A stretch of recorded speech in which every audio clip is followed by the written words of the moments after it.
বাংলাদেশের আজকে নির্বাচন এই অবস্থা পৌঁছার জন্য নির্বাচন বিহীন বলেন, নির্বাচন আমি আর দামি বলেন, এটার জন্য একমাত্র বিএনপি দায়ী। এবং সালাউদ্দিন সাহেব তো ভারতে ছিলেন, সে তো আপনি ভারত থেকে তার মামলা নিষ্পত্তি হয়েছে। সালাউদ্দিন সাহেব বাংলাদেশে আসেন না কেন? রটনা রয়েছে এই নির্বাচন না আসার জন্য। এই যে নির্বাচন চলে গেল, আমি আর দামি নির্বাচন না আসার জন্য সালাউদ্দিন সাহেব লন্ডনকে ম্যানেজ করেছে। সুতরাং রটনায় বলছি, ঘটনা বলছি না। এই যে রটনা গঠন সাথে দেশে এসে বলুক, সে তো এখন আর দেশে আসার আপত্তি নাই। ভারতে এত ভালোবাসা কেন? জাতীয় পার্টি 90 সালের পর বিএনপি আওয়ামী লীগ কর্তৃক প্রতিরোধ হয়ে একক নির্বাচন করেছিল। তারপর 96 এর নির্বাচন আওয়ামী লীগ নির্বাচন করে, তখন সেটা ঐক্যমত্য সরকার ছিল। সেই সরকারে জাতীয় পার্টির সহযোগিতা নিয়েই সরকার কিন্তু আওয়ামী লীগ সরকার ছিল। সেই সময় জাতীয় পার্টিকে সাহায্য করার জন্য সরকার যারা ছিলেন তারাও হাত প্রস্তুত করেছিলেন, কিন্তু জাতীয় পার্টি সেদিন এরশাদ যে কারাগার থেকে ঐক্যমত্য সরকার গঠন করার জন্য আওয়ামী লীগকে সহায়তা করেছিল। এই বিষয়টা নিশ্চয় আজাদ সাহেব জানেন। তারপর আসেন 2006 সালে গিয়েছিলেন, পাচ্ছেন? হ্যালো হ্যালো হ্যালো, হ্যাঁ শোনা যাচ্ছে, বলেন শোনা যাচ্ছে। আমি শুনতে পাচ্ছি আপনাকে। হ্যাঁ ঠিক আছে। 2006 সালে পল্টন ময়দানে এরশাদ গিয়েছিলেন।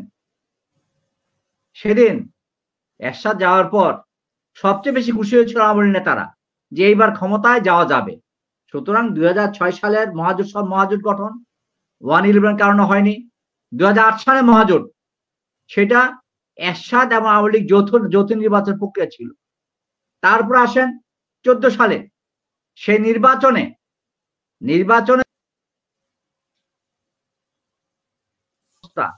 এরকম হওয়ার কোনো সুযোগ ছিল না। এবং আমি বলবো বাংলাদেশের আজকে নির্বাচন এই অবস্থা পৌঁছার জন্য নির্বাচন বিহীন বলেন, নির্বাচন আমি আর দামি বলেন, এটার জন্য একমাত্র বিএনপি দায়ী। এবং বিএনপি দায়ের জন্য জনগণ আজকে আমরা দুর্নীতি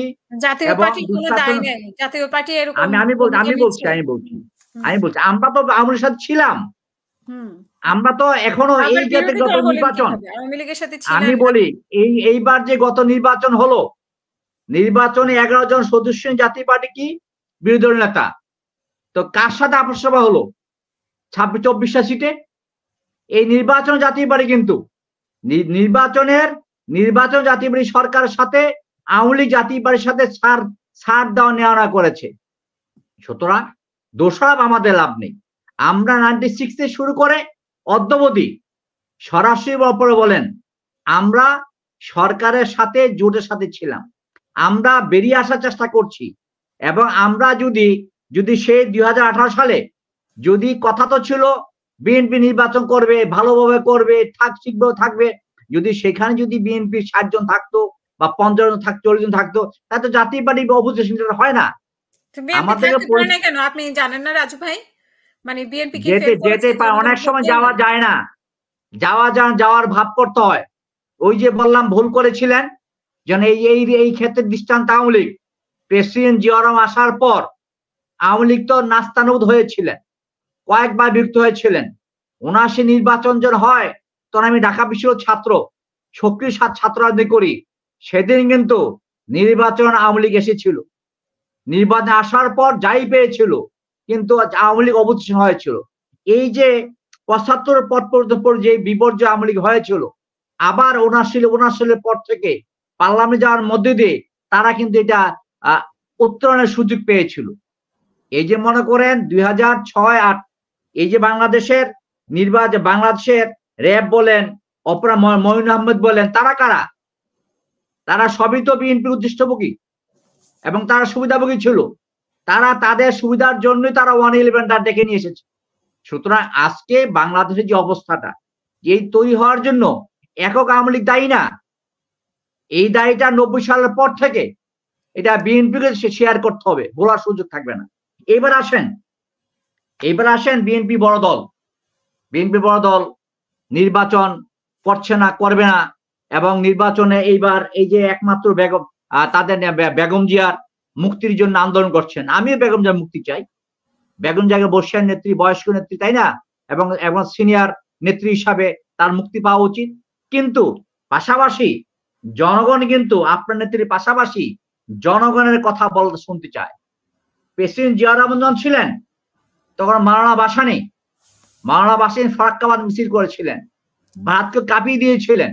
সুতরাং আজকে বাংলাদেশে যে তিস্তা, গঙ্গা, এই যে সিলেটের খোয়াই নদী, মনোনদী, এই যে সমস্যাগুলো, এটা তো একক শুধু আওয়ামী লীগ সরকারের না, এই অনেকগুলো সুযোগের ব্যাপার আছে। বিএনপি সমস্যা, এই বিএনপি না, এটা শুধু আওয়ামী লীগ সমস্যা না, এটা এই দেশের মানুষের সমস্যা।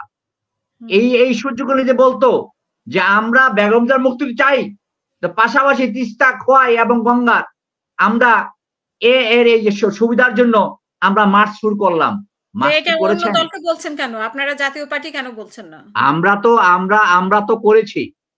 আমরা তিস্তামে গিয়েছি, ফেনীতে গিয়েছি, আমরা সিলেটে খোয়াই নদীর বাঁধে গিয়েছি, আমরা করেছি। করার শেষে আমরা করেছি। কিন্তু আমরা বলছি কি, আমরা যে বলছেন আমরা জিএম কাদের সাহেব, আমাদের দূরত্ব কম এসেছে। আমরা এখন যে একটা স্প্রিন্টার গ্রুপ রয়েছে ম্যাডাম নেত্রী, স্বাধীন নেত্রী, কিন্তু এখান থেকে আমরা সরে এসেছি। আমরা কোনো জাতীয় বাড়ি ভাঙতে চাই নাই। এই কাজী ফিরোজুর রশিদ সাহেবরা যে জাতীয় বাড়ি যে ভাঙা ম্যাডামকে করেছেন, আমরা সেই প্রক্রিয়া নাই। আমরা বরাবরই জাতির বিতর্ক প্রক্রিয়া ছিলাম। আমরা এখন জিএম কাদের সাহেবের সাথে আছি এবং দলে জাতীয় বাড়ির সাথে আছি। সুতরাং আমাদেরকে যে আজাদ সাহেব যেভাবে দেখেন সেইভাবে দেখার কারণ নেই। সেইভাবে বলতে পারেন জামাতকে, জামাত সক্রিয় না কেন, জামাত আগের মতো কাজ করে না কেন। আর যে বলছেন আমাদের ভাই বোন, আমি বলছি কেন জামাতের সাথে দ্রুত তৈরি হবে কেন? জামাতের কারণে তো তারেক সাহেবদের উত্থান। জামাতের মধ্য দিয়েই তো প্রেসিডেন্ট জিয়া রহমান সাহেব এবং মুক্তিযুদ্ধের পক্ষে বিপক্ষের সবাইকে নিয়েই তো ক্ষমতা বিএনপি যাত্রা শুরু করেছে। জাগদল যখন প্রেসিডেন্ট জিয়া রহমান করে তখন কমিটমেন্ট ছিল, ঘোষণা ছিল কোন মুক্তিযুদ্ধের ভাইয়ের সাথে আপোষ করবে না। এবং যে ট্রেজারার ছিলেন তখন সাত্তার সাহেব ছিলেন চেয়ারম্যান, ভারপ্রাপ্ত চেয়ারম্যান, আর ট্রেজারার ছিলেন ইকবাল হোসেন ফুরকান, বাড়ি বরিশাল। সেদিন কমিটমেন্ট প্রেসিডেন্ট জিয়া রহমানের সাথে উনি জ্যাটপুরতে ছিলেন এবং মেজর আফসার সাহেব তাকে চেনার কথা, যোদ্ধা মুক্তিযোদ্ধা। সেদিন কমিটমেন্ট ছিল যে সেদিন স্বাধীনতার বিপক্ষের সাথে প্রেসিডেন্ট জিয়া রহমান যাবেন না। যেদিন সাহাদি সাহেব বা আব্দুল বিশ্বাসে নিয়ে আসলেন, সেদিন ফুরকান ইকবাল সাহেব উনি মাওলানা ভাসানীর সাংগঠনিক সম্পাদক ছিলেন এবং প্রেসিডেন্ট জিয়া রহমান জাগদলের ট্রেজারার ছিলেন। সেদিন উনি নিজে পথ একটু চলে গেছেন প্রেসিডেন্ট জিয়া রহমানের সামনে, তাকে বলেছেন আপনার কমিটমেন্ট ঠিক নাই। সুতরাং এই যে বাংলাদেশের রাজনীতির এই যে বিভিন্ন মেরুকরণ গুলো, আজকে কথা আছেন সালাউদ্দিন সাহেব তো ভারতে ছিলেন, সে তো আপনি ভারত থেকে তার মামলা নিষ্পত্তি হয়েছে। সালাউদ্দিন সাহেব বাংলাদেশে আসেন না কেন? রটনা রয়েছে এই নির্বাচন না আসার জন্য। এই যে নির্বাচন চলে গেল, আমি আর দামি নির্বাচন না আসার জন্য সালাউদ্দিন সাহেব লন্ডনকে ম্যানেজ করেছে। সুতরাং রটনায় বলছি, ঘটনা বলছি না। এই যে রটনা গঠন সাথে দেশে এসে বলুক, সে তো এখন আর দেশে আসার আপত্তি নাই। ভারতে এত ভালোবাসা কেন?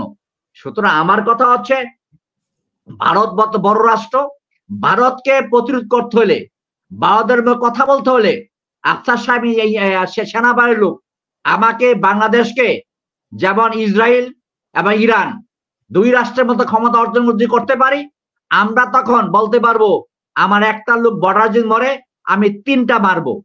সুতরাং আমাদের বিডিআর তো সক্ষমতা ছিল। একসময় বিডিআর বার্মা ঢুকে পড়ে নাই, ব্রিগেডিয়ার সাহেব না, সেটা ঢুকেছিল। সুতরাং আজকে নাই কেন? শুধু আমাদের কথা হচ্ছে আমরা জাতীয় পার্টি আমাদের অবস্থান থেকে যে ইমদাদ সাহেব পার্লামেন্টে চুন্নু সাহেব কথা বলছেন, আমরা তো অপোজিশন হওয়ার জন্য মহাজোট করি নাই। অপোজিশন হওয়ার জন্য তো আমরা নির্বাচনের সাথে করি নাই। কি অবস্থানে আছেন? মহাজোটে আছেন না আপনারা বিরোধী দলে আছেন? মানে আপনাদের অবস্থান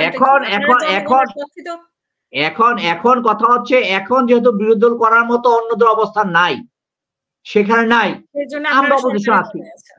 আমরা পার্লামেন্টে জিম কাদের সাহেব প্রথম দিন যে কথা বলেছেন, কাদের ভাই খুব নাখোশ হয়েছেন।